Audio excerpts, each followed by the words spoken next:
90-Day Fiance's Paul Staehle went missing, and it was easy to be cynical about his disappearance.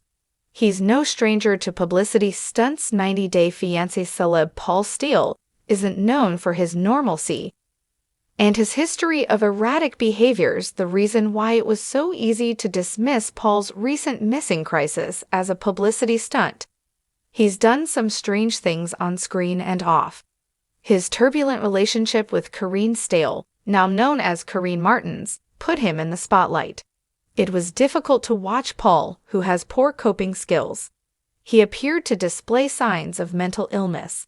While armchair psychologists are legion, and no one should diagnose a stranger they haven't met, it was possible to learn a lot about Paul through his franchise appearances. There were countless red flags. Paul made an impact in 90-Day Fiancé before the 90 Days Season 1. His nuptials with Karine were featured during B90 Season 2. He later appeared in 90-Day Fiancé Happily Ever After Season 5. The reality stars shared two sons, Pierre and Ethan Staehle, but both lost custody of their boys. That's a terrible thing, which speaks to the gravity of Paul and Karine's issues. However, they've reportedly reconciled and have plans to try and get their kids back. The latest crisis was serious, with Paul going missing in Brazil. Unfortunately, there were red flags there too, which made the idea of it being a hoax more feasible. It seems harsh to doubt a person who's in distress. However, Paul has some fairly significant problems. So those who don't believe him may intuitively feel certain that he manufactured the drama for personal gain. He's done odd things for clout and money before. While it's entirely possible that he got lost and was terrified, there's a decent chance that he was exaggerating or inventing his crisis. There were multiple clues that something was off about the situation. For example, Paul's text chain with his mother was a bit troubling. He told her he was lost and begged her to get help. However, if he was able to contact her, he could presumably have contacted first responders that might rescue him. While reaching out to a parent makes sense, if a person's really in danger, they are likely to contact authorities first. There isn't a 911 system in Brazil, but there are other options. Paul may not have been aware of them, but they are well known. There's a 190 emergency phone number, which links people in trouble with military police.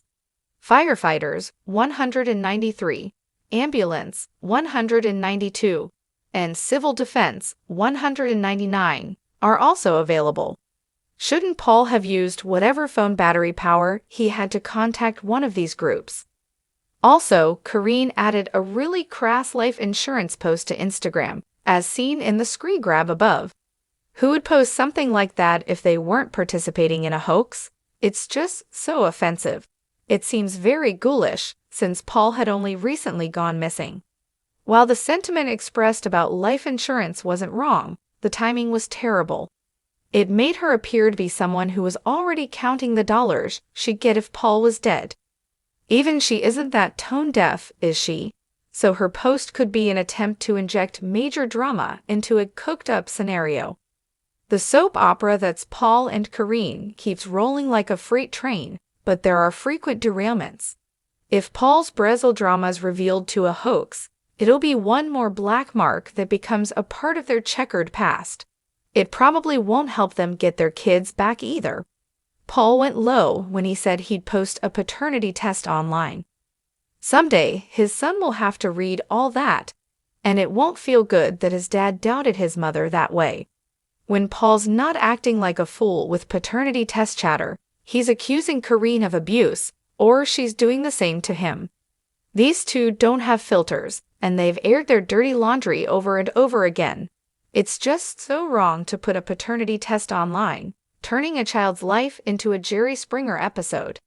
He did release the results of their second son Ethan's DNA test, and Paul's the father. Paul's DNA test announcement is seen below, as per 90-Day Fiancé now at Instagram.